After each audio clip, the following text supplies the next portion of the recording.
Yeah, thanks very much, James. Yeah, just to echo what James said, you're all very welcome on the call tonight. We've got a great response to this. This is probably, I think, our third or fourth webinar in our kind of spring series. We're calling it from Mead Coaching and Games. We had a couple at the kind of start of the year, looking at the youth adult level from the hurling side of things. So we decided that it's kind of important to cater for all the age groups. So myself and James have put this Camán Coach webinar together. So this is for coaching the child player, and as James said, from nursery up to under 11s. So look, it's a broad topic we're covering tonight. We're going to try hitting a few key points, key takeaway points that we want to get across to all the coaches in the county, and um, yeah. So and from there we'll try we'll get some good information out to you guys, and hopefully you'll find it beneficial. Okay, so James, you're in charge of the slide, so if you want to move on to the next one, please. Perfect. So just a couple of outcomes and aims for the session this evening. We kind of have three main outcomes. So what we're going to do is we're going to identify the journey of the child player from nursery to under 11. So we're going to see from a hurling standpoint, from a coaching standpoint, where it all kind of starts, the kind of key areas that we need to focus on at different stages, and the journey all the way to under 11. So again, that's kind of where this section is going to finish tonight. The last point there's a few, as James said, we have a few kind of interaction parts as well. So we'll have a few kind of spot and fix tasks that will get you to put your answers into the chat. A few different kind of scenarios then as well to get your opinions on them. So again, don't be shy. There's a chat box option there, or if you see a little hand at the top of your screen, if you click that, that'll raise your hand, and then myself or James will be able to kind of unmute you and answer your question if you have one. All right. Okay, so as we said, we're kind of going to run through the journey of a child hurler, child camogie player tonight. So kind of where it all starts is at the nursery level. So I'm sure most of the clubs in the county have established nurseries already. So that's kind of the first introduction into hurling for the majority of kids. I know some kids from hurling families are exposed to it earlier when they're out the back and they might be hitting the ball with mum or dad or brothers and sisters and stuff like that. But the first kind of formal introduction for most children is at the local club nursery. Okay, so James, if you move on. Perfect. So the nursery starts from 4 to 6, so that's kind of the guidelines we're given. So 4 to 6 year olds, they head down to the local club, and it's their first introduction to hurling. Obviously, we know that the nursery is not just hurling focused, so there's loads of different stages to it. So we kind of compare it to the building the foundations of a house. So obviously, if you don't put good foundations at the bottom of the house is not going to stand up straight in years to come. So it's so important to get those foundations right, and to get those building blocks right, and they'll pay dividends then as we go along through the years.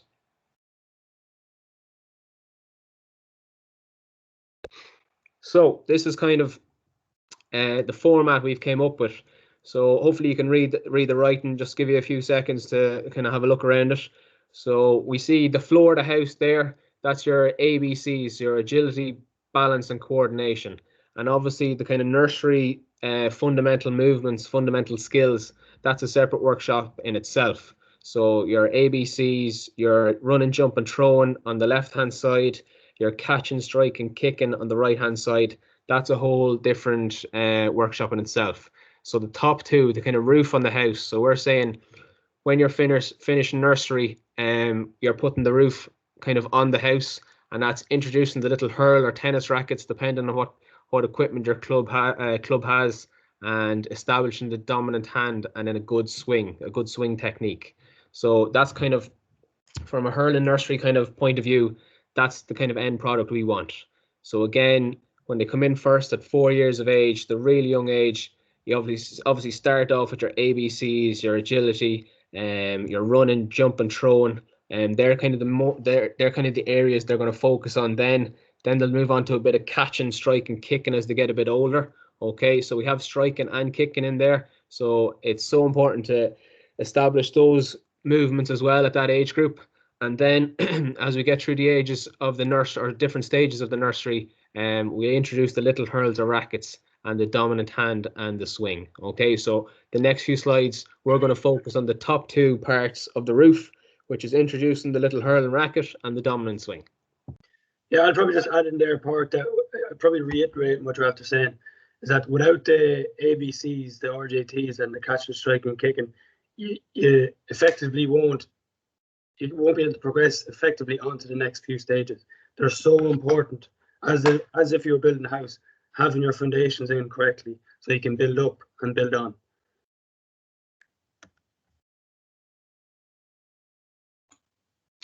Perfect. So the next slide. So we're saying introducing the little hurl or racket. So we have a little hurl obviously in the photo. It doesn't really matter what you use. Little plastic tennis rackets are the exact same thing. They're to help identify the dominant hand and get a good swing technique. So if you think about a child and the size of their wrist, okay, so a 4-year-old child, their wrist is so small, so weak that it's not ideal to have them having a big hurl. So that's why we use these little hurls. It's easier to teach the skills, easier to teach the different techniques, and they'll be able to pick it up quicker. All right, so if you look at the photo on the right, you'll see the little hurl and the thumb position on it. Okay, so this is where we establish the dominant hand early. Okay, so it's really, really important in the nursery to establish the dominant hand. Okay, so obviously that's whatever hand the child writes or draws with at home. So it's up to us as coaches to figure that out as we go along. Okay, so you might have to ask the parents, or a little kind of trick that I use to get them to show me their dominant hand is to pretend that they have a snowball in their hands, and to get them to throw the snowball at me. And obviously whatever hand they throw the snowball with, that's going to be their dominant hand. All right, and that's the hand that gets the little hurler racket. So once they have it in their hand, we establish the strong thumb position. Okay, so what we say is there's a power button on the little hurl, so put your thumb on the power button, and that's gives them a good strong grip on the hurl. Okay, perfect for the little activities that they're going to do in the nursery. The final part then of the little hurl is the smiley face on the boss. All right, the hurls we were using have kind of red stamps on them to identify what way the hurley should be facing. Okay, but a good idea, we'll touch on it later, is to have a smiley face on the side that's going to be facing up. Okay, so obviously in the photo, James is right-handed. Okay, so the toe of the hurley is facing away, so that means the smiley face goes on that side. Okay, again, it's an easy cue for club coaches to see which hand or which side is right-sided. Obviously, if the hurl was turned the other way and the smiley face was on the other side, that's a small hurl or racket for a left-handed player. Okay, so again, I'd say it's really, really important that your club either has a stash of little hurls or tennis rackets for their nursery. They're much more beneficial, we think, than using a kind of traditional size hurl for that age. Okay, again, it's about establishing the swing and establishing the dominant hand, and because they're so small and light, we think these are ideal. Do you have anything to add to that, James? Yeah, I just said the length of the hurl you're looking at in between probably 14 or 13 inches to about 16 or 17 inches at max. So there's your kind of guide to the size of hurl you want to use. Another trick I use for finding out the dominant hand is ask the child to grab the hurl or racket, and usually they'll grab their stronger hand. And if not, again, you can ask the parents which hand to write with. The parent's going to be there for nursery anyway, so utilize that as well.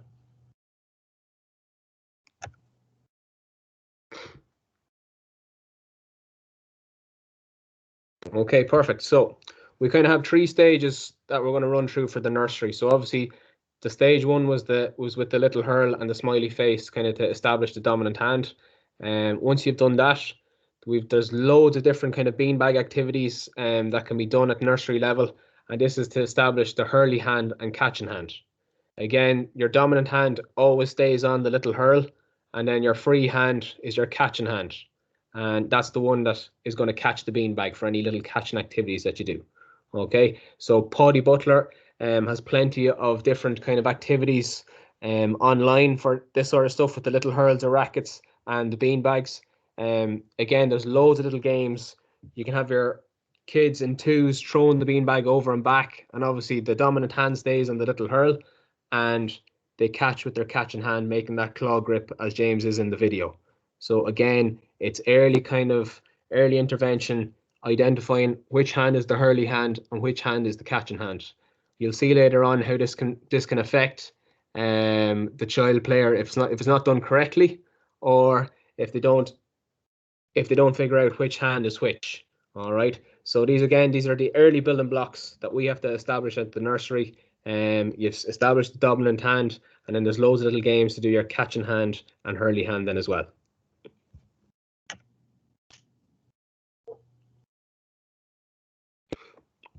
So this is kind of what we're saying is sort of the end product for the nursery. So you've done your dominant hand, your hurley hand, catching hand. The next thing we need to establish is the swing. Okay, so we have James demonstrating in the video the C swing. So you'll see when the hurley goes up to his head, we say salute. So like a soldier or whatever, a sailor, they salute with their hurley. So the hurley goes up to their forehead, nice and high like that. And then as you can see as James is swinging, hopefully the video is playing, he makes a good C shape with that little hurl and makes contact with the ball. All right, so again, because the hurley or racket is so small and light, this is perfect for teaching the kids that proper technique, getting a good swing action in at that age group. All right, so the hurley goes up nice and high and it's swung around to make contact with the ball. Yeah, I know. Another benefit of using the small hurl for this as well is that you're nearly 90% sure that the child is going to hit the ball. So in their head, they're hitting the slitter. So it's all about improving, and they're acknowledging the fact that they're able to strike the ball. So they get a bit of a lift out of that as well.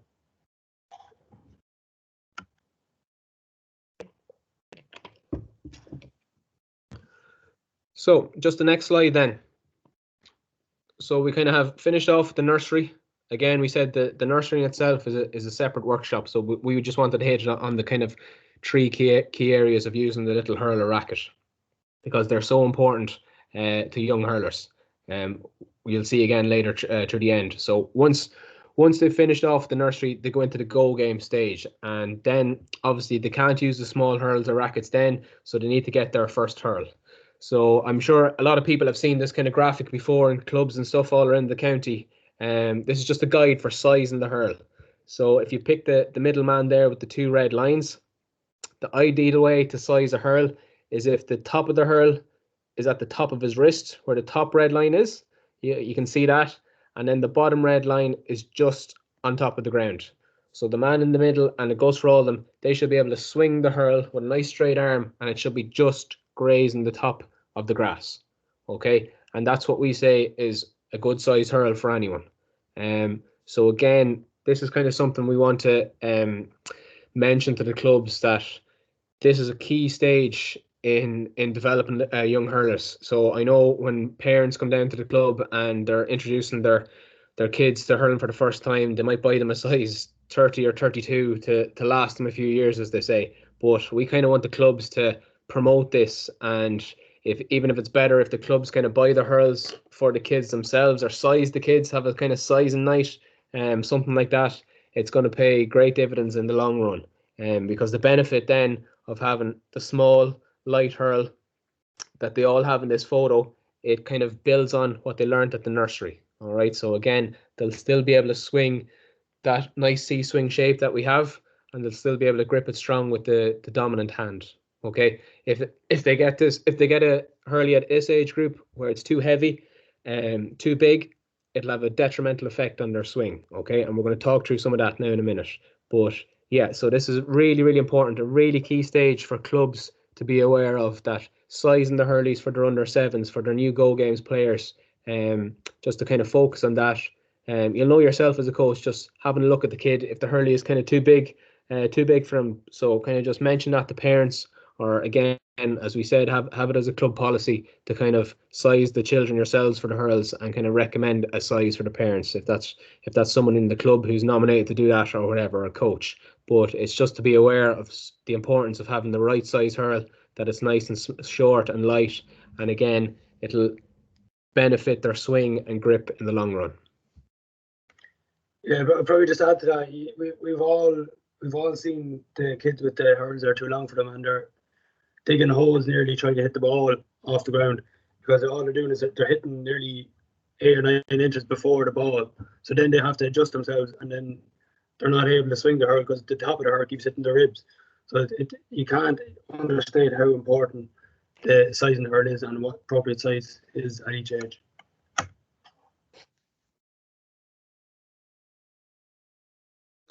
Yeah, so the kind of next key stage then we have after kind of sizing the hurl is teaching the different grips. So again, this is at your goal games, your early goal game stage. So they've progressed, they've graduated from the nursery, and they're into their someone on mute there. If we can just keep the mics on mute, please. Yeah, so just again, this is building on the nursery.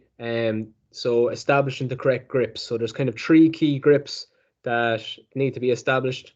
So if you can, we'll start from left to right, we'll head that way. So on the left hand side, you'll see James in the ready position. Okay, hurley nice and level at the hips. Okay, the toe of the hurley pointing up towards the sky. That's a really important part.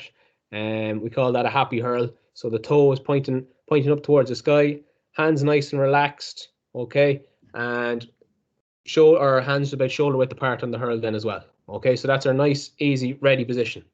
So then when we go into the middle one, when the kids are going to strike, okay, so this time they'll be bringing their catching hand on top of their dominant hand. Okay, so hopefully this will be made a lot easier by establishing that strong dominant hand, so that strong right hand on the top of the hurl from nursery, so that they'll easily just put the other hand on top of that.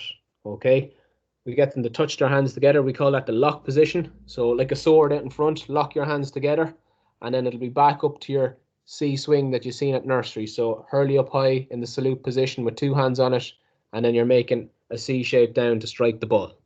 All right. So again, this is emphasizing the importance of establishing that so early in the nursery and getting that dominant hand on the hurl. And then on the right hand side, this is obviously slightly later, the under 9s, under 11s, when they're going to lift the ball. Again, you can see James's positions. You can see on his dominant hand, his right hand there, that his thumb is nice and straight on the hurl. So again, that's another key aspect that was picked up at nursery. His catching hand is up near the tape on the hurl again, thumb nice and strong, toe of the hurley out, and he's getting ready to jab lift the ball. Okay, hurley's nice and straight, and he's getting under the ball. Okay, so they're kind of the 3 key grips that we need to be aware of for under 7s, under 9s, under 11s, when they're growing up through the age groups. Okay, if we move on to the next slide, we'll kind of see some common errors. Okay, so we probably have all seen these in our coaching. So again, with the ready position, the hurley upside down. Okay, so when the hurley's pointing towards the sky, the toe of the hurley's up. That's our happy hurl. Obviously, when it's down, that's our sad hurl, or unhappy hurl. So as coaches, it's just be aware of having the hurley the right way around, because if James obviously goes to strike that ball now with the hurley like that, the hurl is upside down. Okay, so it's so important to have the toe pointed up towards the sky. Into the middle one for the locked grip. Okay, this can come back down to the size of the hurl or the weight of the hurl the kids are using. If it's too heavy, they won't be able to lock their hands together. Okay, so they won't, their wrist won't be strong enough to hold that sword position out in front. So that's where they go with the staggered hands. Okay, so the gap between the hurl. So it's so important to get that sizing of hurley right, that it's nice and light, that they can lock the hands together, have their sword out in front, and not have that big gap between their hands, because that'll affect their swing both on the ground and out of the hands as well. And then the right side, again, we're back to our toe of the hurley. Okay, so we always say toe of the hurley facing out. Toe of the hurley there is facing in towards James. So I know this is kind of a still, but if you picture James picking the ball up and he goes to strike on his right side, that toe of the hurley will still be facing down. So you'll have to give the hurley a little twist in his hand to strike the ball. And it's that kind of little twist that might take, I don't know, a couple of tenths of a second to do, but that's going to affect their swing and affect a good hurler being a really good hurler. Okay, that they're going to have to twist that hurley in their hand and then they'll get hooked or blocked in a game. So they're kind of just 3 of the most common errors that we've seen. There's plenty more others out there, but they're just ones to be aware of, especially at the younger age groups. So James, anything else on that? No, I do think I'd probably add on that is that in our ready position, so on the first picture on the left, it's a stark contrast when people have their arms at rested length, at full length, and then having to hurl across their midriff. This is their ready position, and you can see hurlers all around the county that have the ready position up here. So it's just another thing to look out for, that always have your arms really nice, low and loose when you're teaching the kids how to hold their arm.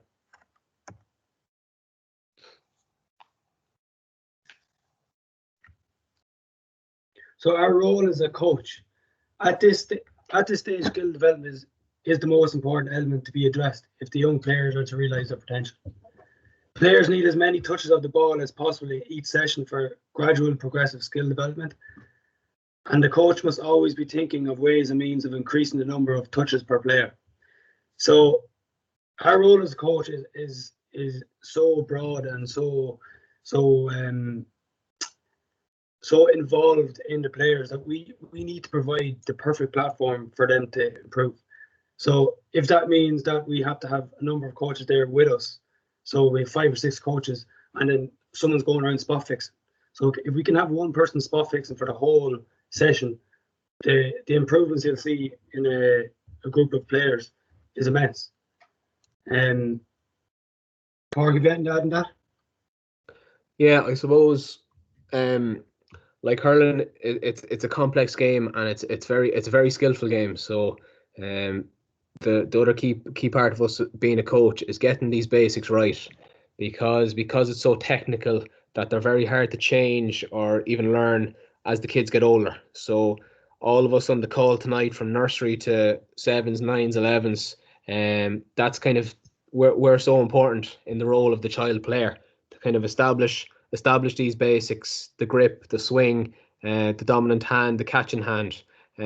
Don't underestimate the importance of all those, because if they're not gotten right, as we said, they're very hard to change later on. We'll touch on the High Kings program that we do, which is our 12 and 13-year-olds at the very end, and the effects it has on that we've seen over the last few years.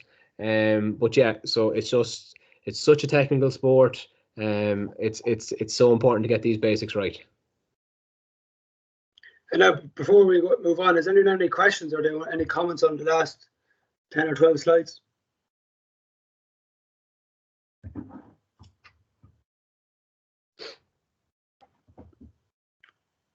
Throw it up in the chat box or open up your mic. James. Yeah. Can you hear me? Yeah, go ahead. Yeah, this is James Foran from North Meath Hurling. My internet's pretty poor. I'm way behind on the slides, but I know what you're getting at. And just that's the only thing I want to say. It is very interesting so far. Well done. So, cheers, thanks. It's all recorded anyway, so it'll be up on our YouTube platforms and social media over the next few days. Cheers. No bother. Thanks, James. Right, so we'll move on to what skills do we need as an under 7, under 9 hurler or camogie player. So the 4 main pillars that we use is our tackling, our striking, our hurley handling, and our ball control. So under tackle, we have to learn our frontal block. So it's all about being brave and asking our players to be brave. It can be very daunting for an under 7, under 9 hurler or camogie player to get in and block the ball. So it's just getting them nice and close so they take the fear away. Then the shoulder clash. This is in boys hurling and not so much in camogie. I think it's illegal still in camogie. So it's just teaching them about being brave. Striking, it's emphasis on the ground striking. In the go games, we don't pick up the ball in under 7 and 9s. It's under 11s we start picking the ball up. All right, so we horses for courses, as someone would say. We don't teach people to get kids to strike the ball out of their hands when they don't need to do it in the game. Leave that for when they're at home. They'll all their skill development to do at home. But up in the park, we teach them ground strike. We perfect that. Hurley handling, as we were speaking about before, our grip, our ready, our lock and swing, and our catch. So we're identifying our catching hand, identifying our dominant hand, and we're our ready position and our lock and swing. And the lock and swing is, it can be a big difference between getting hooked and not getting hooked. If you look at the Kilkennys and the Galways, they use the C swing right from a very young age, or even at senior. The hurlers in front of their head. In Meath hurling, and including myself and including a lot of Meath hurlers and club hurlers, we swing from behind the head.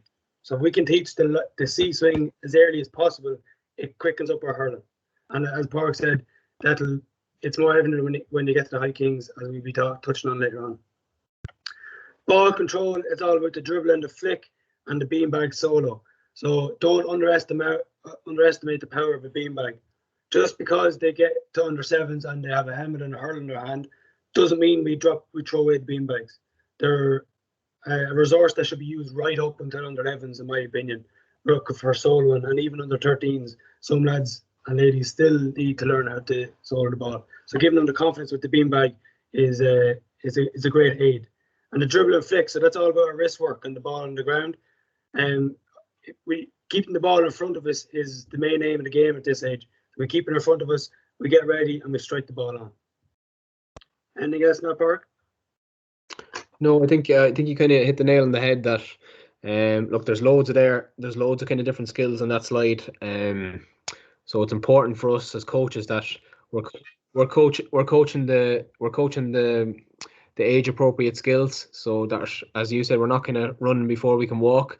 That we're emphasizing these skills. So especially our ground strike at under 7s level, that it's ground strike left and right, okay, and that's like the key skill at that age group. So if we do nothing else apart from getting under 7s to strike well left and right on the ground, that's success for an under 7s coach, okay. So I wouldn't worry about other skills. It's kind of identifying the key ones for that age group and working hard on them. Perfect.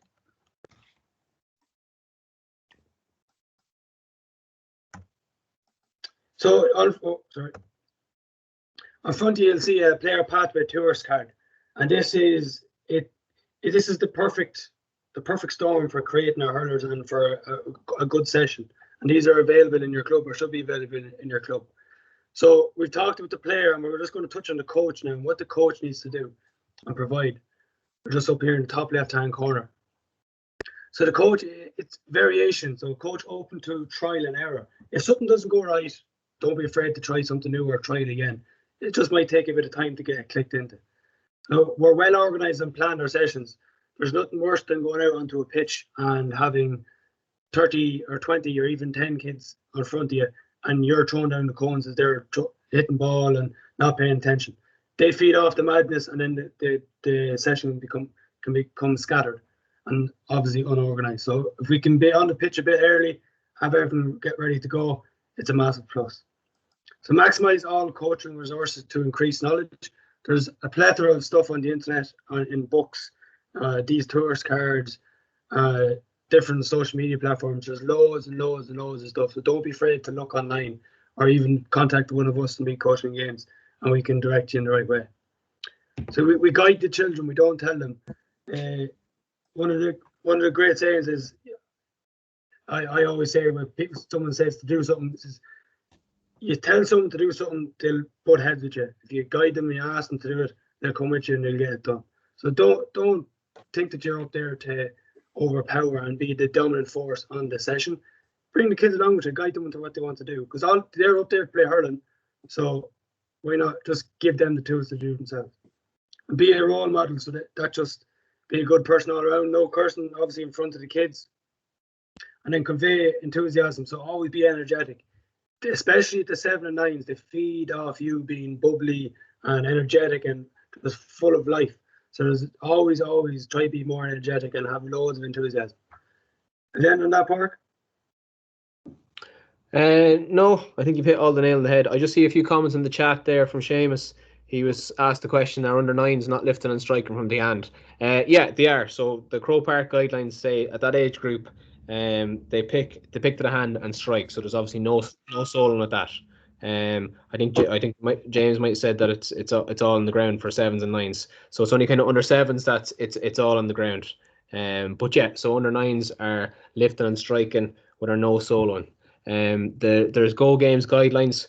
We'll probably send out the Go Games guidelines and a few of these resource cards to everyone on the call anyway. So we'll do a kind of little pack out for everyone that's on the call. The nursery 7 to 9 and 10 to 11 cards. But yeah, no, just to hit back on Seamus's point there in the chat. Sorry, apologies. A slip of the tongue, lads. Apologies about that. So we'll just move on now. And this slide here is the other side of the card we just seen. This session is based on ground striking, and we'll just run through it very quickly and just show you an example of what a successful session at this age is all about. So you can see at the very top we have a warm-up activity, and this needs to be fun. This is all about getting the kids warmed up and not too much skill development. It's all just about getting warmed up. So you'll see here you have a line of players on one side, you have 2 in the middle. So we're encouraging the players to have the ball on the ground and dribble in front of them, and dribble left and dribble right. They're key skills we need to have at this age. Then we move on, we have a games-based activity. So just a circle, it's empty the circle if you want to call it. You have players inside and players outside. You have multiple slitters, you can see here. And one team is hitting out, and one team is hitting in. And what we're trying to enforce here is when the ball comes to you, you stop it in front of you, you move it to the side, and you move it on again, you swipe on the ball. Again, working on the C-swing and the follow through with the hurl.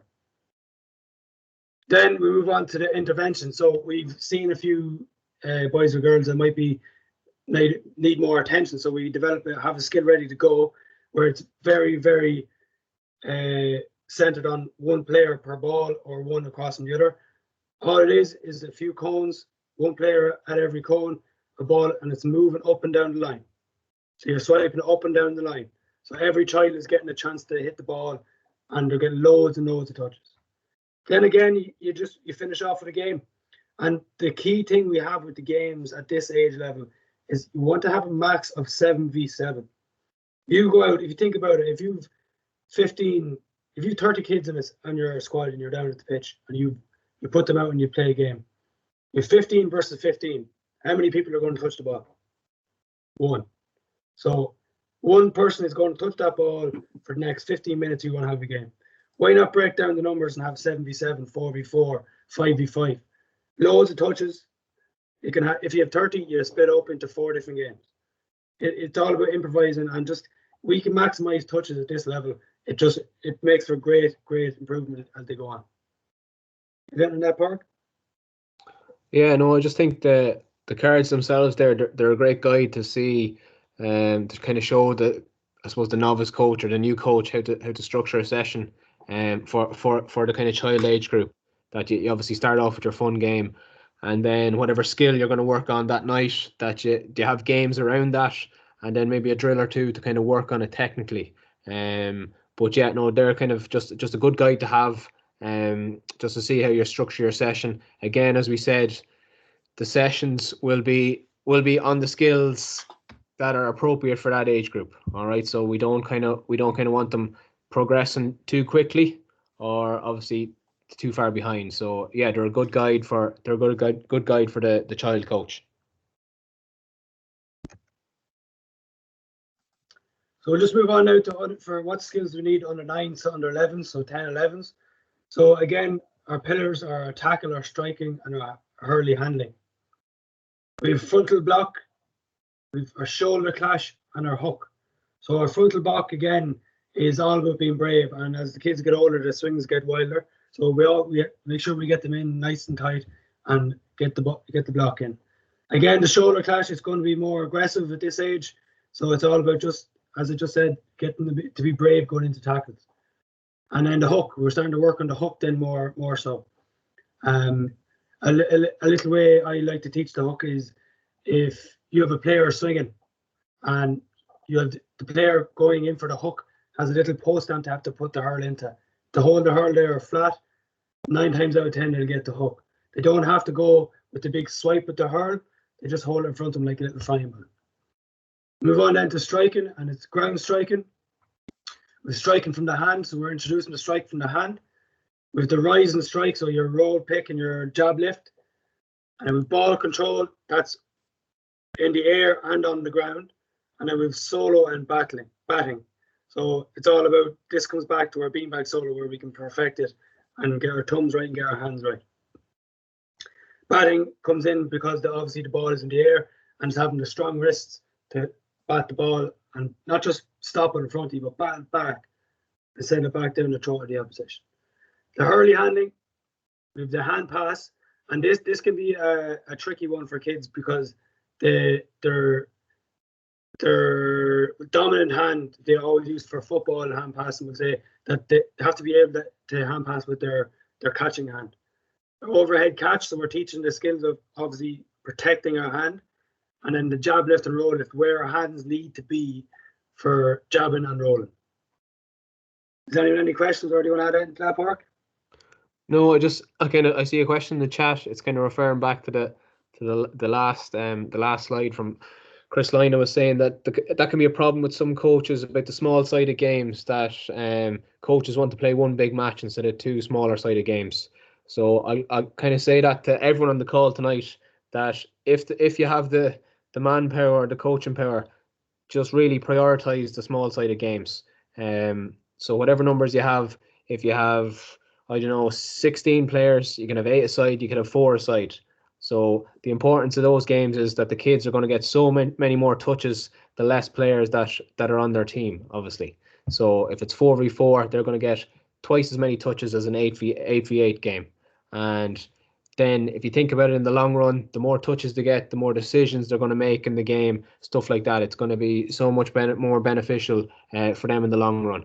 And look, I know this is a child player webinar. That goes the same for youth, adult, and the whole way up to adult level then as well. That the small-sided games play a massive role in developing players. In smaller, I just seen a question there. In smaller-sided games, should players be grouped by ability? From time to time, it is good to challenge players and have, let's say, the so-called inverted commas stronger players against stronger players and the weaker against the weaker. But if we constantly do that, like kids at this age aren't stupid. They'll notice that we're doing it all the time and they say, oh, why do I never get to play with the rest of the group? So from time to time, yes, it is very beneficial because better players improve off better players, but don't make it a weekly thing, I would say anyway. Yeah, just to hit on that again, James, that you're trying to create a learning environment, I suppose, at that younger age. So if you have a weaker player marking a stronger player, neither is going to learn in that situation, obviously, because the weaker player is not going to touch the ball, and obviously the stronger player is probably not going to be challenged to the level that he should be. So as you kind of said, that it's good to every now and then pair up the stronger lads together. If you're doing your 4v4, have, I suppose, the kind of weaker players in one side and your stronger players playing 4v4 the other side. Again, it's just to create that kind of learning environment for them, so they'll make more decisions and they'll get more touches of the ball. Exactly. So you don't have someone taking the ball the whole time. Exactly. So we said we throw up this tourist card as well, the player pathway card. Did we skip one? No. Sorry, yeah. We just said we touch on this again. As you can see, the coach obviously has the massive part to play. So as a coach, we need to give simple tips. We cheer and we praise. And when we say cheer and praise, we don't say, well done, good job, well done, good job. If I was a player and a coach said to me, good job, well done, 100 times over throughout the year, eventually I'm going to become numb to that. And all I can hear is noise in the back of my head. But if I'm a coach and I'm telling a player, well done, great hands, great hand pass, good vision looking down the pitch, that's something personal to that player, and it's not a broad spectrum that you're giving them. So they will learn a lot from you saying, the likes of great strike off the left-hand side. Well done, good hand pass. So be specific in your praise and your cheer. Don't just be a noise in the background. So again, be organised and plan your coaching sessions. The more we can have planned and ready to go, the smoother the session will work, the more you'll get done, and the more the kids will enjoy it. And the more you'll enjoy it too, because there's nothing worse. And it does happen from time to time that you're running behind time from work or whatever. You don't have the session right, and you always feel like you're chasing the session. So if you can, have it ready to go in front of you on the pitch. So check the players that have their own ball at home. 90% of teams train for 1 hour a week. So they come up to the pitch, and during that 1 hour, they get to touch the ball. We'll say exit, just for example, 100 touches of the ball for the session. If they have a ball at home and they do an hour a day, and they've one ball for themselves against the wall or against the ground or with a brother or sister, that's thousands of touches a week rather than only that 100 touch during the week, during the session. So always encourage players to have a sliotar at home. It's the benefits of having a sliotar and multiple sliotar's at home is enormous. So I would always encourage players to have a sliotar at home. Recognise that the player development comes before winning, and this is something that is huge in our tourist program and huge in what we're all those GPOs and GDAs are trying to coach at the minute. It's what is winning for the club. We're not going to delve into it too much, but what is winning for the club is winning getting 30 players from under 7 to play adult all together. So you've a group of 30 players playing an adult team, or is winning your under 11 and under 9 and under 13 championship and having only 2 or 3 that crop playing for your adult team in 10 years time. So we have to identify what our winning is for the club, and the player comes before winning the game. And this can be sometimes if you have a policy of everyone gets equal time. So if you have 15 players and you're playing against a team that has only 10, you're constantly rotating and everyone gets time and time and time. Because the only way we can improve as players is by getting more touches and more time in games. Parker, you? No, I think you hit the nail on the head and all that stuff, yeah. Right. Yeah, so I said this is obviously another sample session of under 10 and under 11, but I said I'd touch on more of the tourist principles and what tourist actually stands for and what we mean by it. So when we're talking about tourists, we're testing and challenging.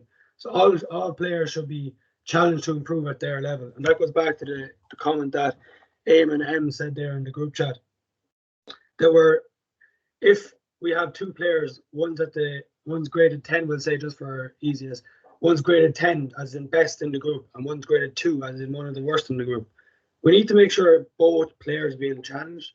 And that's up to us as coaches to provide that learning for them. So if it's giving the better player a little bit more development in the drill, and then bringing back the development of drill for the player that's not so improved at this level yet. So it's all about us providing the perfect environment for them. So we understand that the player is at the center of the game and provides individualized development. So it's player centered. It's not about us as coaches. It's not about us as parents. It's all about creating an environment for the player and making sure they're having fun, and fun above all else. And I'll say that again: fun above all else it's player centered. So we can all remember being kids and having great fun playing in the front garden or in the estates. That's what you're trying to get into the good players at the pitch.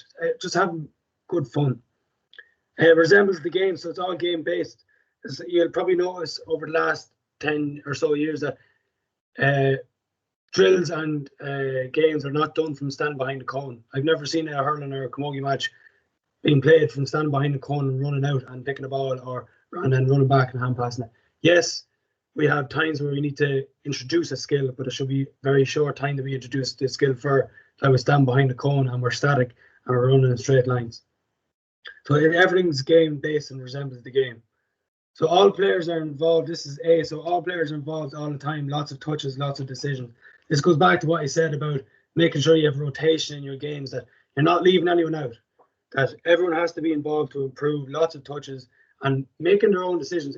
If If players don't make mistakes, they can't learn from it. So if we don't put them in game situations, they won't learn to play to improve as a player.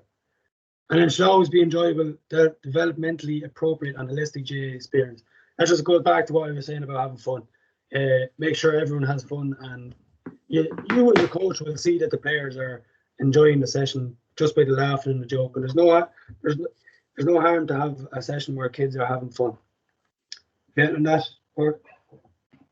Yeah, no, I just think to emphasize those 5 principles again, that it's kind of so important. Like, not only are they kind of the philosophy for the club, if you as a coach are kind of sticking to them principles, you're not going to go far wrong. At the end of the day, like as James said, that it's all about kind of development. That's kind of where we're coming from, that we want to develop as many players as we can and progress as many players up through the age groups for a club as we can as well. So if we can kind of stick to those principles, we won't be going too far wrong. Just have a question there, Park, from Dermot. Dermot, do you want to open up there?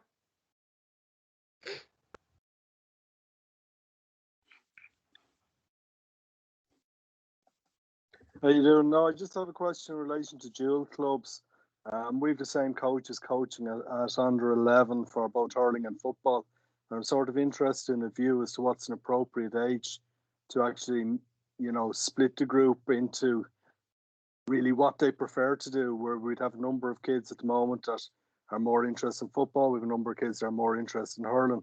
I'm just interested in the panel sort of thought on what an appropriate age to try and split the group. And although the majority will still play both codes, but it's just, I feel we're starting to maybe struggle skill-wise because we're not getting the time, say, a single code club are, as we're trying to do both. Just interested in a view, lads.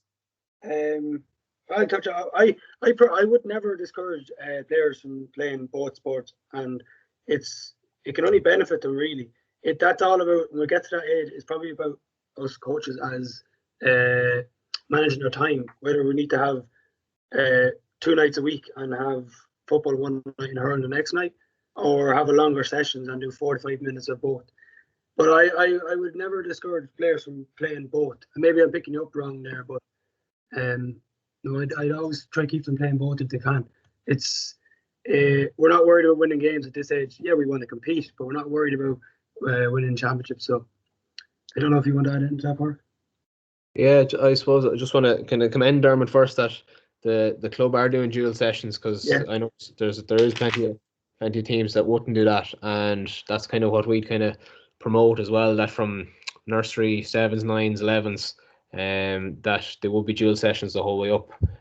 So that's kind of our focus for this evening. So we would say that dual sessions are good. Obviously, after that, when you get to your youth levels, you will have a hurling night and a football night or whatever. But yeah, definitely for 7s, 9s, 11s, we'd like to keep them sessions dual, as James said, to get as many dual players as you can. So you wouldn't discourage anyone from playing both sports, so to get them playing both.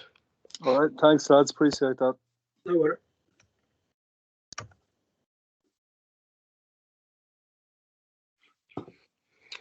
Yeah, so kind of this is just the wrap up on James's part there, kind of the journey that we're going through. I see we've missed out the under 11 one here, but you get this kind of bus journeys going the whole way up to adult.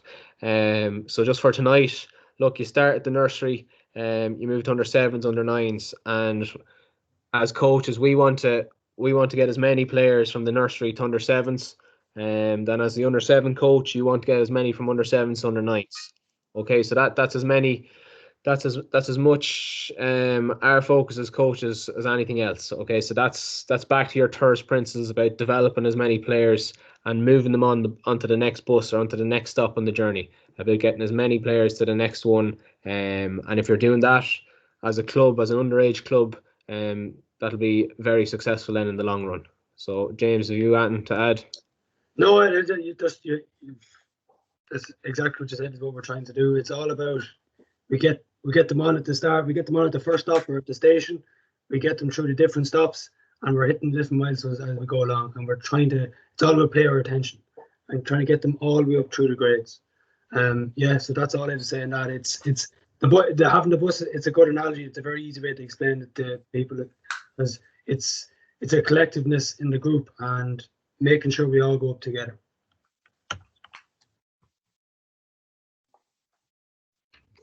So here in front of you, we have a spot and fix little video.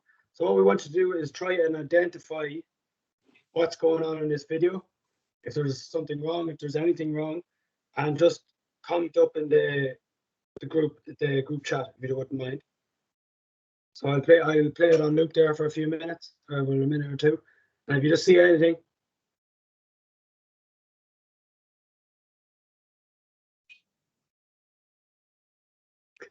That's a good comment. A cat handle grip. That's an old Irish hurling man, I presume. Yeah, you've hit the nail on the head there, folks. Yeah, it's you can see that I'm obviously hitting off my right side, so I'm a right-handed player. But I'm putting my left on top. I'll just play it through there one again. Yeah, just throw my left hand on top, so I'm all over the place.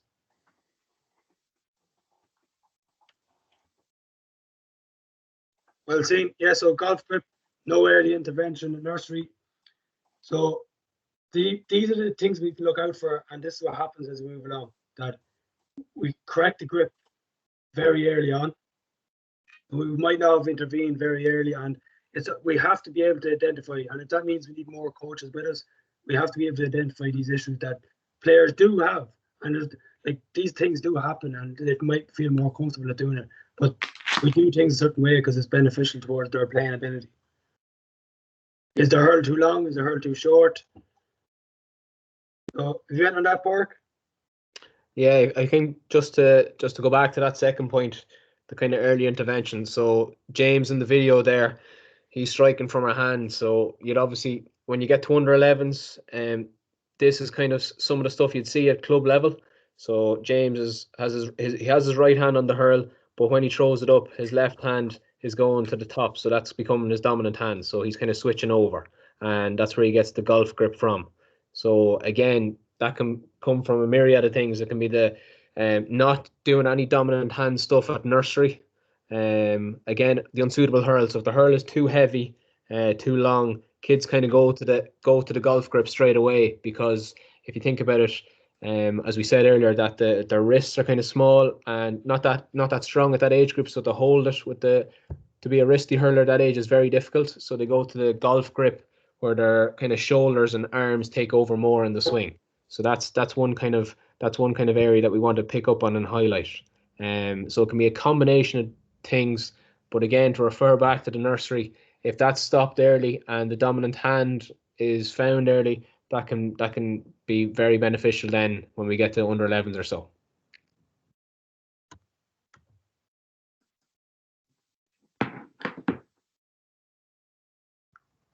We just have our second spot and fix. If you want to throw up into the group chat what you think's going on.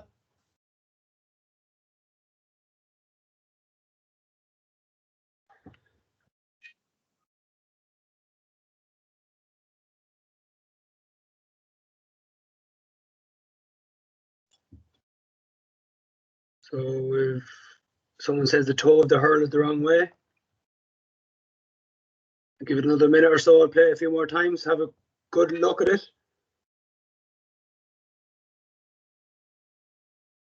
Yeah, so Seamus, do you want to come on and talk about what you see? Seamus, or?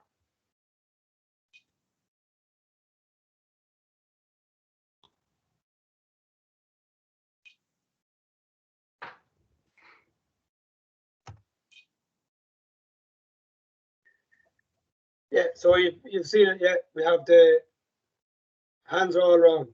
We're picking it up and we're catching with our dominant hand, and we're all over the place in that video. The dominant hand position, if you look at the way I'm picking up the ball, catch it with the wrong hand, or totally early toe position. So this is more prevalent than you think in players. I know it might not look like you're doing much wrong, but the speed at which that player now has to throw the ball up switch hands, try to get their hands back in their C swing and strike the ball. It's a recipe for disaster. If you ever see a player playing like that, intervene straight away. Yeah, just to touch on this video, like there's obviously a couple of things wrong with it. The hurley toe position is in, and the dominant hand at the back is catching the ball. So obviously James in this instance, his dominant hand is his catching hand as well. So again, that's where there was no early intervention establishing the hurley hand and the catching hand. Okay, so that'll affect his strike once he has the ball in his hand, similar to the strike that he does in the previous one against the wall. So we can kind of see as coaches that if there's no kind of early intervention, early education on the grip and the swing, these kind of little bad habits, bad techniques all add up, and eventually when you get to youth or adult level, you will get caught out. Okay, when it comes to playing the game. So kind of we want to develop as many young hurlers, young camogie players in the county the right way, as many of them as possible, and obviously that'll strengthen Meath hurling in the long run and will produce better standard club players, and obviously that'll filter down to county as well. We all know the players across the county, across the country that play like this, and they're generally really skillful hurlers, and they shine at underages. But when they get up to adult level, it's a whole different ball game. Excuse the pun. You're coming up against men and women that are experienced, and they're just going to get played off the ball every time. So we just come up with a few scenarios that we'd like to throw out to the group. So scenario 1, Jane is 8.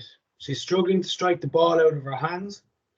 Jane is constantly missing the ball and her swing is awkward, sometimes catching the back of her helmet. Why might this be happening, and what can we do to correct Jane? If you want to throw up a few answers up into the group chat.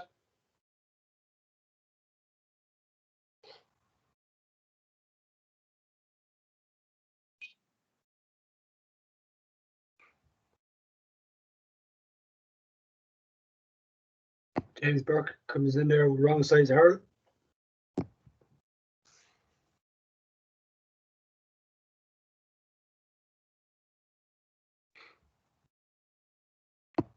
Anyone else?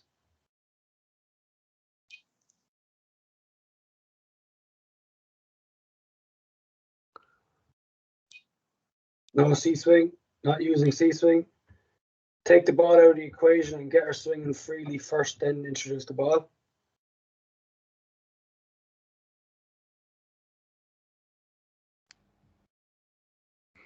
Yeah, so a couple of different things that why is it happening?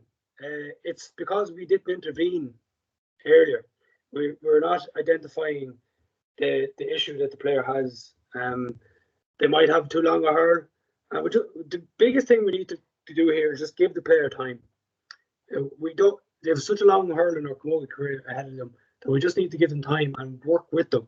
Pull them out of the group for a while, work with them for 5 minutes, and just keep going over and over and over, reiterate the point that the way we perfect these is just practice. Practice is the key to success. And in that part? Yeah, just to pick up on Keane's message there in the chat. Keane kind of said, look, kind of take the ball away and break the skill down to her again. I know a lot of people are hitting on the C swing as well, so that's obviously that's one of the major issues, that her C swing wasn't established when she was a bit younger. But yeah, to take the ball out of the equation, maybe to change her hurl, as some people refer to as well, but to get her swinging freely first. So trying to reintroduce that C swing. Look, she's 8-year-old, and look, it probably can be done at that age, but the longer we leave it to go on, the harder it is to going to be changed. So it's obviously easy to get it done in nursery and harder to kind of switch as we go up through the age groups. But yeah, that's a good idea to kind of take the ball out of the equation and break the skill down and kind of establish that C swing again. Just one thing that Gwen Gardner comments there: get Jane to hit underhand like tennis. I wouldn't, Jane, just because if we get them confident hitting the ball with an underarm swing, then that's what they're going to be confident doing as they move up through the gears, up through the ages. So I would try intervene and give them the proper swing, and try not go with the underarm swing. I coached the camogie team there for a few years, adult team, and even at the adult age, there were still girls that were scooping, and I call it shoveling. They were shoveling the ball instead of striking the ball. So, and it took a lot of time to correct it. So if we can get there earlier and just teach them the proper swing, it's pays dividends in years to come. Well done.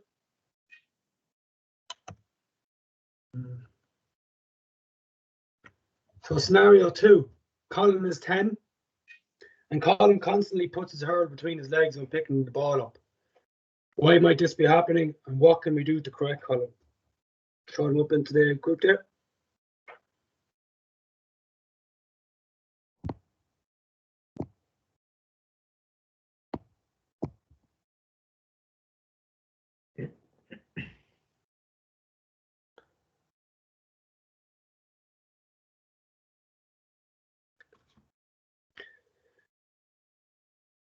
Yeah, so just comment what you think is happening and what can we do to correct Colin.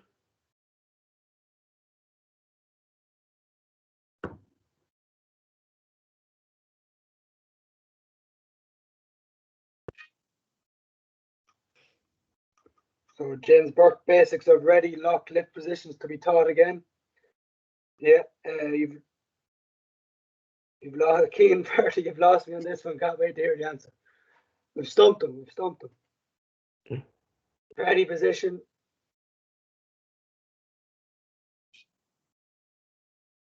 Yeah, you're all kind of hitting there. What's happening here is the player doesn't know where to put his hands on the hurl. What you say there, yeah, it doesn't know the ready position. The ready position is the very same as the picking up position, and it just goes down to the ground beside our body. And this player doesn't know where to put his hands. So we need to go back to basics, teach them the ready position, teach them the lock position, and make sure we can identify between the both and that they're not the same thing. And what can we do to correct on exact? Just as we said before, just give them time, and we work on it. We do it over and over and over and over. Ready position, down to the ground, and pick the ball up. The hurl could be too long, yeah. Yeah, James as well. Just some of the comments coming in. Obviously, to kind of get the feet position right then as well. So Yeah, sorry, yeah. Yeah, no, just to touch on obviously the three lock or the three grip positions, the ready, lock, lift, like they're important, but just to make the kid or make the child aware that where their feet can be as well. Okay, so that'll kind of stop them from putting the hurl in between their legs. Okay, it's just kind of break the skill down a bit more. When you're doing the pickup properly, your feet, it'll be too awkward for you to put your feet, the hurl between your legs. So that just shows you that your player is standing with his feet parallel and wide, whereas it should be one in front and one behind. So it's another good point to make, actually, Paul. So we'll move on there. So what is our end goal? So our end goal, and what we work on, myself and Park, personally, we work on is the High Kings. So the High Kings is 12 and 13s, would say cream of the crop from all the hurling clubs in Meath. So we'll say on a Saturday morning at 9 o'clock, we'll have 5 or 6 players from every club come up and have a session. So you could have 80 players there at 10 o'clock or 9 o'clock on a Saturday morning at the age of 12.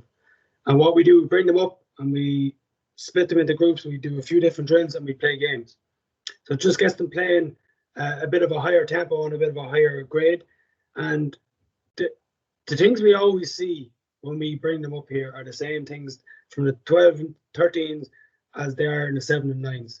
The grip, the pickup, and the catching hand. You might think that the best players in the clubs don't do this, but some of the best players in the clubs do it, and they do it on a weekly basis. And what I've done here, I've just broken it down into the numbers just to show you exactly what happens. So if we have a 9 and a 10 o'clock session, so a 9 for the 12-year-olds and a 10 for the 13-year-olds, and we've 80 on average across the both groups, it's 160 youths generally 15% have issues. So you're talking about 24 youths that are the allegedly best hurlers in the clubs that don't know how to grip the hurl, don't know how to pick up the ball, and don't know which hand is their catching hand. So what we actually do at the start of our sessions, we do our warm-ups, and then we go into a drill, and we could have, if you have 80 players, you'll have 40 slitters or 50 slitters. We throw them in the middle, and players are running around picking the ball and dropping. And then we go around 3 or 4 or 5, 6, 7, 8 of us, and we spot fix the players that we see that are doing it incorrectly. And we try to get it early in the session. And you'd be amazed at how some players hold the ball, hold the hurl even. And we put great emphasis on doing this, and we do it at every session throughout the whole year, hopefully trying to knock this number down to 0 is the perfect storm. But if we can leave with 2 or 3 and then tackle them the next year, then it's good for us. So if you break it down into numbers again, so 10 minutes per session, and we've 32 sessions across the year, that's 5 hours and 10 minutes of just us spot fixing and correcting hurlers how to hold the hurl and grip the hurl, pick up the ball, and which hand to catch it. So it's a pretty shocking number when you talk about that. The High Kings is a stepping stone. It's our academy to the under 14s Meath hurling teams. So it's pretty astounding when you think about it like that. That it's 5 hours and 10 minutes of us as coaches teaching the future county hurlers how to hold the hurl. Yeah, just to touch on those facts there, James, that I suppose this was kind of the reason behind this webinar this evening, that we were seeing, as Meath Coaching Games, we were seeing this at the High Kings that are under 12 and 13 level, and like we seen it as an issue. So to kind of fix or come up with a solution for this, you obviously seen tonight that you have to go all the way back to nursery level. So that's why all the child coaches on the call here this evening, that's why your role is so important, to get the kind of grips right, to get the dominant hand, catching hand right at such an early group or such an early age that it's going to benefit hurling and camogie in the county in the long run. So yeah, no, that's just kind of where we came from tonight, the facts that you see in front of us and the kind of common mistakes. We kind of work back from that to work on this webinar, and it kind of all comes down to the grip and your dominant hand and your catching hand. So hopefully kind of they're the key takeaways we're going to run through in the next slide, actually, if you move it on there, James. Yeah, just Sorry. Chris L comes in there. He has a question. Is there a similar program for young camogie players? As of now, there's not. We're a separate association at the minute, so there is. I was talking to the GPO for Meath Camogie, and she was looking for tips on this. So I presume there will be something along the same lines as what we do in the next year or two, COVID permitting, obviously. So I think they will be getting their training. Yeah.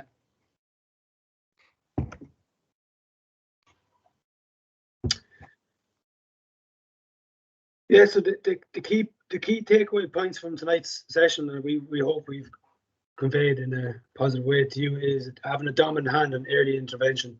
Establishing this is it's paramount to becoming a good hurler effectively, and that's what we're able to do.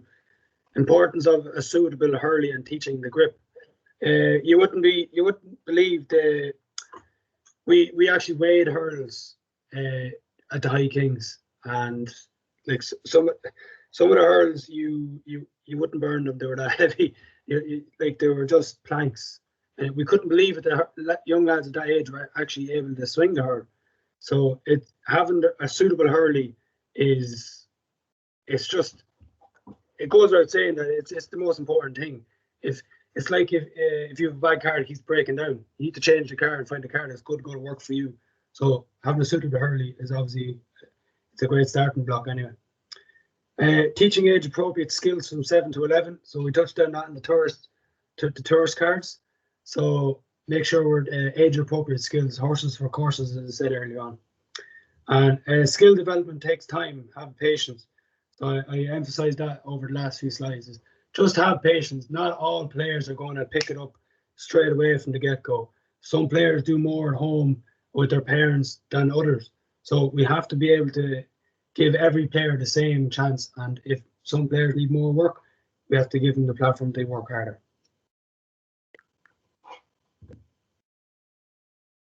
A particular issue, Eamon says there, all these hurls are too heavy.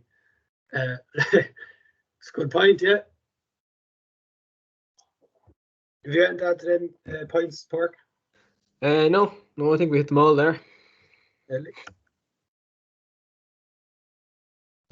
Yeah, just kind of, we're nearly finished, and we'll wrap up on some of this initiatives to look out for in 2021. So this year, from kind of our point of view, from me coaching in games, and how we can help hurling coaches and camogie coaches in our clubs. So the first one there is a new initiative that we're kind of still working on at the minute. So it's called Come On and Play. You'll see on the right there the little hurls again with the smiley faces that are coloured in.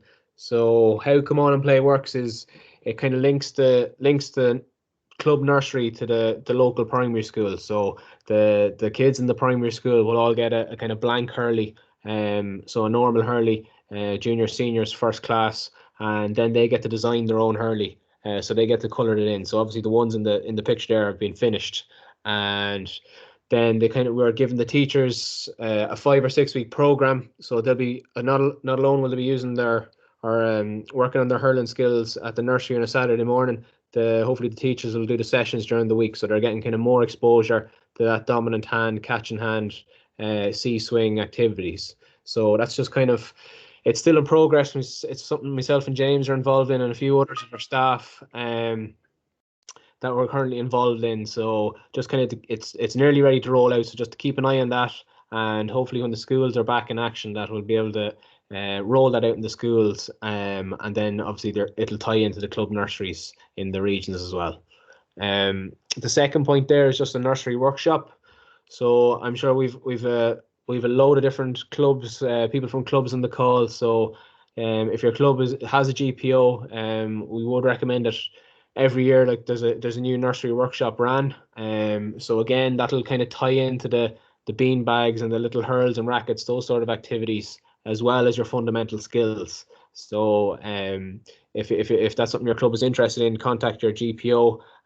They'll run a workshop for any established nursery coaches or new nursery coaches coming on board. And then kind of the final one is our tourist workshops. So these are more of our age appropriate workshops. So there's separate ones for 7s, 9s, 11s. So again, the cards that James ran through, that'll kind of deal with those age groups in isolation. So then under 7s will obviously get a session. Say James, for example, will go out to his under 7s team, and he'd do a sample session with the under 7s, and then the next week there'll be a follow-up session with the coaches. So they're just kind of 3 initiatives that, from a hurling standpoint, that Meath Coaching and Games are looking to run through this year. So hopefully when we're back on the pitches, that there's something we can run in the clubs. Yeah, so stay tuned, as someone would say. We just have a few questions in there, Park. On Davey says, any idea when the hurling helmet scheme will open? I don't think it opened last year. No, it didn't open last year. It runs from March to September usually. So that's kind of something from Crow Park. So I'm not too sure if it's open again this year. Peter Dernan looks after the hurley helmet scheme in the county, so we can touch base with him and see if it's going to open, but that'll be kind of COVID dependent. So no, it didn't run last year, but hopefully they'll run it this year. Good stuff. Seamus asks, do you envisage there will be high kings this year if games are permitted? I generally don't know, Seamus. I don't know if you know any more than me, Park, but it's just with everything that's going on, you're pulling players from all around the county into one venue, having numbers of 80 to 100. It wouldn't be the smartest thing to do for this year, but it's not just going to die out. Hopefully it'll be run for years to come. Yeah, again, just to touch on that, it's like everything, it's all COVID related now at the minute. So Yeah, as James said, like it is pulling players from each club into a central venue. So look, maybe we just might have to push it back to the end of the year, and we could do something at the end of the year when everything's a bit safer and we kind of know more about the situation. But yeah, look, hopefully, from our point of view, we definitely want to run something. We'll kind of see in the next few months how that'll pan out. Levine asked, if I think this is in relation to the come on and play, if each child in junior classes gets a hurl and take it home, will the school get a set? No, so the way that'll work, Lavina, is we will come in and every child will get a hurl, okay? They'll design their hurl, they'll use their hurl for the 7 weeks, it'll stay in the school for the duration of the program, and then until the teacher says, okay, you can bring your hurls home now, we're finished that 3 or 4 months block. Ideally, we'd like to keep them there till the end of the year in the schools, but at the end of the whole thing, this hurl is the child's to keep. So they'll have it for senior infants and they'll have it for first class. So it's the same hurl, they'll keep it with them, and that'll be their hurl for until they move up into a larger hurl. So hopefully that answers that question.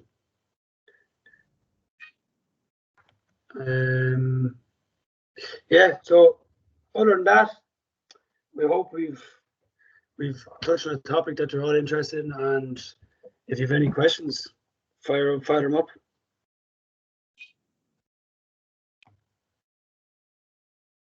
Yeah, just as we're waiting for the questions to come in, or if anyone has a question. Yeah, just from my point of view, just thanks again for everyone that logged on. We've done a few hurling webinars, I suppose, over the last year or so, and this has definitely got the most response. So it's great, and it's very encouraging to see the kind of buy-in from club coaches. And look, myself and James we're kind of passionate for our hurling as well. So it's great to kind of help clubs out. And again, Meath Coaching Games, loads of initiatives to look out for. So contact your GPO in the club, and look, we're more than happy to help out when we get back out onto the pitches as well. Yeah, I'd probably emphasize what you said there, Park. We're a big hurling man in the county, so we try and push as much as we can, and it's great to see so many people involved in from the 7s to 9s, 7s to 11s.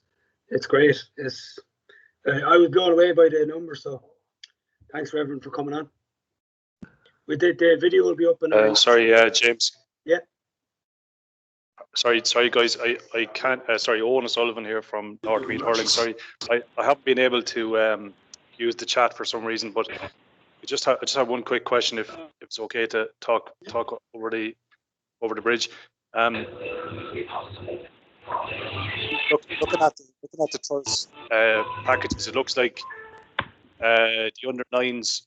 Obviously, we've all seen the look under 9s is a lot more advanced than, we'll say, the old under 8s, and particularly with picking the ball up and striking.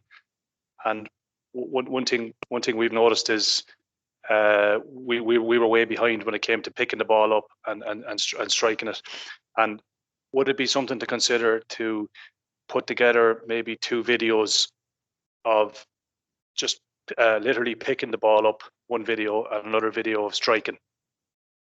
I think when you go through YouTube, there's various different examples and what have you. But is that something that you'd consider doing, and maybe sharing it out, just particularly for that age group of an 8-year-old, if that makes sense? Yeah. So you want a few videos just basically breaking down the pick, breaking down the strike. Yeah, I mean the game has kind of evolved. I suppose you look at some clubs now. You know, a lot of kids are using the one-handed pickup. The pressure that they're putting on the ball, the speed of the pickup. It's an awful lot different to how we were coached as young kids, or even 10 years ago or 5 years ago, how kids were being coached. So would it be possible to do a very up-to-date video on that skill? Just given that we're not out coaching or we're not training at the moment, and the second skill is just striking from the hand. Even those 2 videos, I think, would really help at the 8-year-old, 7-8-year-old age, 9-year-old age. Thanks. Why not? We'll get a few hours in there next week or the week after. Yeah, we'll definitely get something put together for over the next few weeks, and we'll send it out. Thank you. No problem. Yeah, just on that as well, James. That I said earlier, we'll be sending out a few of the tourist cards to everyone on the call, and I think James is gonna all the pictures and kind of slow-mo videos that we use on the presentation this evening. They're going to kind of be up on Twitter over the next few days. So if you follow at me coaching, we're going to stick them up on Twitter with a few kind of tips and pointers on the stuff that you've seen tonight then as well. And I know a few people having issues with the recording or stuff like that, so that's going to be up on our Mead Coaching and Games YouTube as well. So if you kind of follow us on Twitter and kind of look out for that sort of stuff, and maybe that's where we can stick up Owen stuff that he was chatting about there. We'll do up a few videos on skills like that as well. So that's definitely something we can look out for as well. Thanks very much, lads. Thank you. No problem. Keep the fight going in Northmead.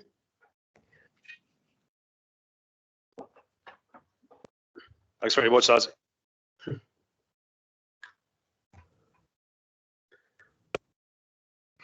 Yeah, look, I don't think there's any more questions coming in there, James. So, again, just to say thank you from the two of us. It's been great to see the engagement again tonight. So hopefully we'll see everyone out on the pitches as soon as we can. So thanks again from myself tonight, and well done to everyone. Cheers, guys. See you later on.